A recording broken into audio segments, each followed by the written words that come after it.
Please welcome Etsy's new CEO, Maria Thomas.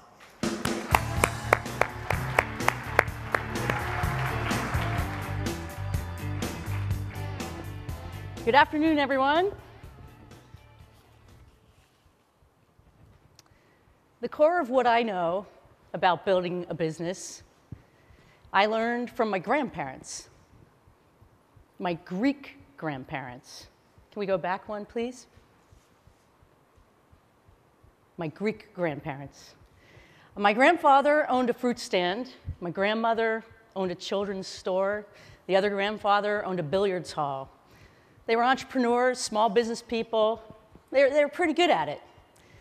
They did this in Wheeling, West Virginia. I know it looks like the Lower East Side, but it was Wheeling, West Virginia, 1,000,000 miles away from this center of the universe. But really, not all that far away as you might imagine. Like us, they had to understand their customers and meet their needs to make a living. My grandmother had to know the mothers that came into her shop. She had to remember their children's names and their birthdays. She had to remember what they liked and what they didn't like. She was far away from her suppliers, so if she didn't get this right, it was a big cost to her business. My grandfather, the fruit guy, he was the ultimate corporate evangelist. He really had to get the marketing or the merchandising mix right. If he missed that, the fruit would rot, and that was pretty bad. It was virtually impossible for them to lose the essence of who they were and what they were trying to get done. They brought with them from Greece a concept called Philotimo. That word is Philotimo. There's really not an English translation for this word. I'm just going to try to explain how it was passed on to me. Philotimo means operating with integrity. It means having a clarity of purpose and a sense of social responsibility. Philotimo is incredibly important in the Greek culture. And immigrants like my grandparents were very proud to honor it and pass it on to their children and their grandchildren. So just about now, you're probably wondering, what the hell am I talking about? Most companies start small, and most companies stay small. So let's look at a few data points. I'm kind of a numbers person. I'll throw out a few data points. Keith McFarland, the author of a recent book called The Breakthrough Company, points out only about 0.1% of companies in the United States ever achieve more than $250 million in sales, annual sales. Etsy, this year, expects to generate around $100 million in gross merchandise sales. So by that measure, we're still pretty small. And just for perspective, Amazon's revenues this year, 2008, are expected to be around the $2 billion range.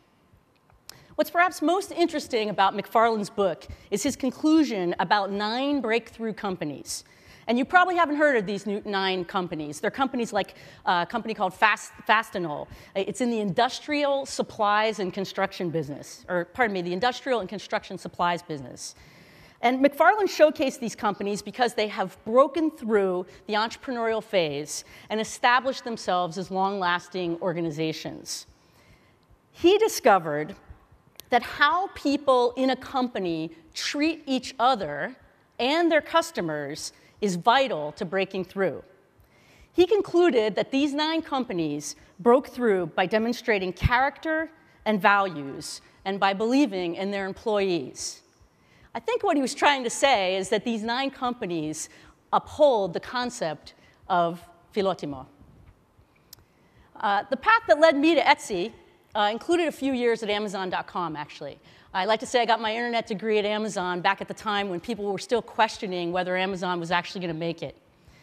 And just immediately before joining Etsy, I spent 6.5 years at NPR, National Public Radio, building its digital media business.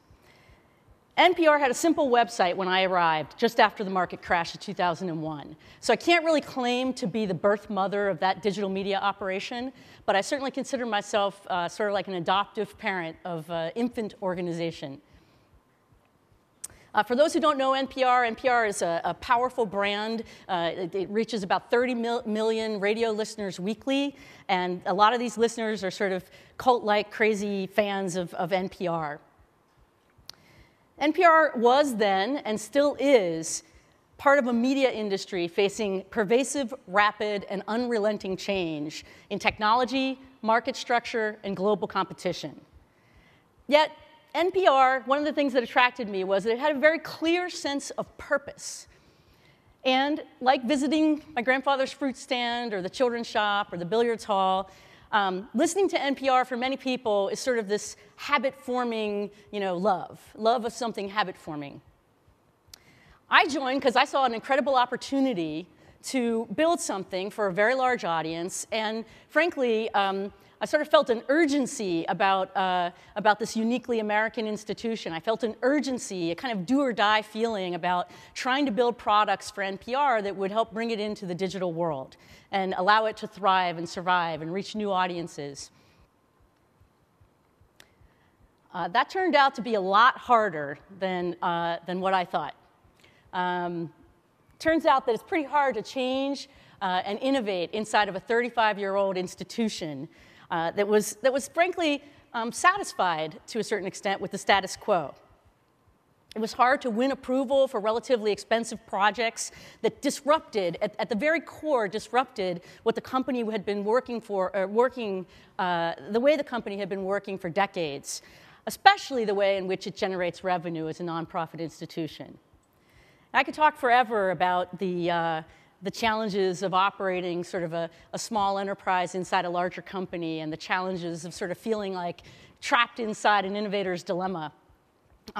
But suffice it to say that with patience and perseverance, we learned many lessons at NPR, and these lessons are undoubtedly going to apply at Etsy. After just 4 months, I can see so many similarities, and in some ways it's refreshing, in some ways it's daunting, but I'm just going to highlight a few of the things. First on my list was listen to end users, and I had some remarks about that, but I couldn't possibly say it any better than the way Jason before me said it. So I'm really just going to say listen to end users and listen to what Jason said. Be clear about where you're trying to go and how you're going to know when you got there. You can read this in all sorts of books and all sorts of blogs, but I mean, it basically comes down to set your goals, communicate them, measure them, communicate them again and again. Practice Philotimo. I use that word again. In that case, I'm using it as shorthand for keep it human. Keep it human. When you're trying to hire people, go beyond the resume. Find out what really makes them tick. Find out what's important to them. Talk to people. Be direct. Be honest.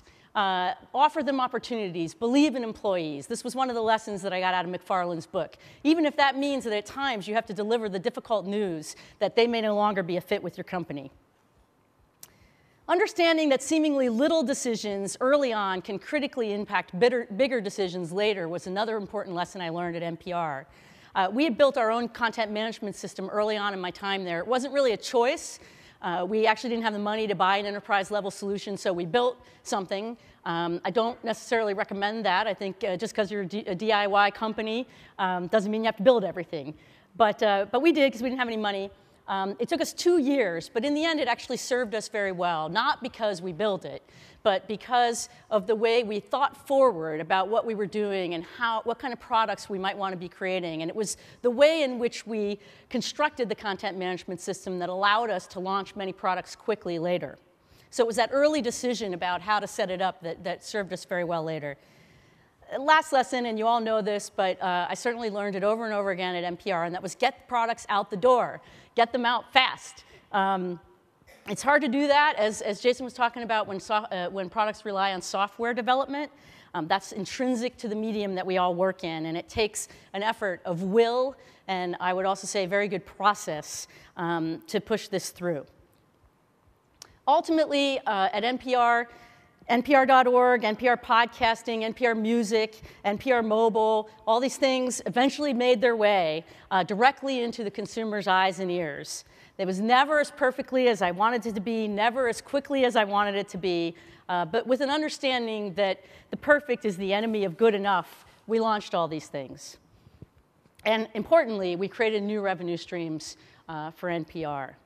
And when I left 4 months ago, I felt that there was still so much to do, and I'm sure all of you have had that feeling. But I was really proud of having laid a foundation and having assembled a team that could carry on, launch products off that foundation that we built, and do so more and more quickly.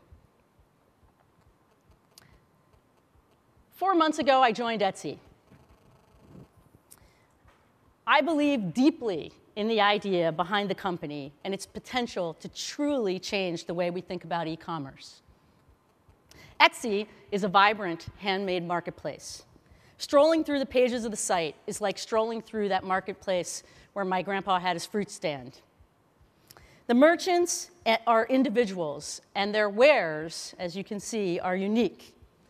The marketplace has character. It's social. It's personal.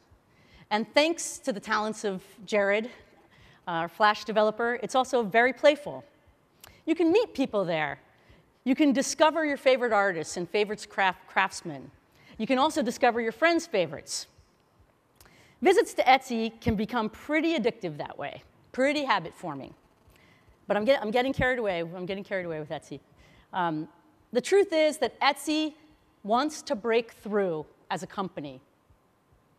We want to be a lasting company, to grow beyond the 250 million annual revenues.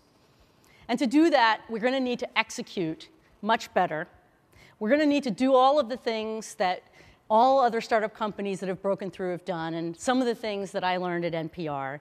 Build the team, build the bench, get the process in place, build a more intuitive user experience, fortify the technical foundation.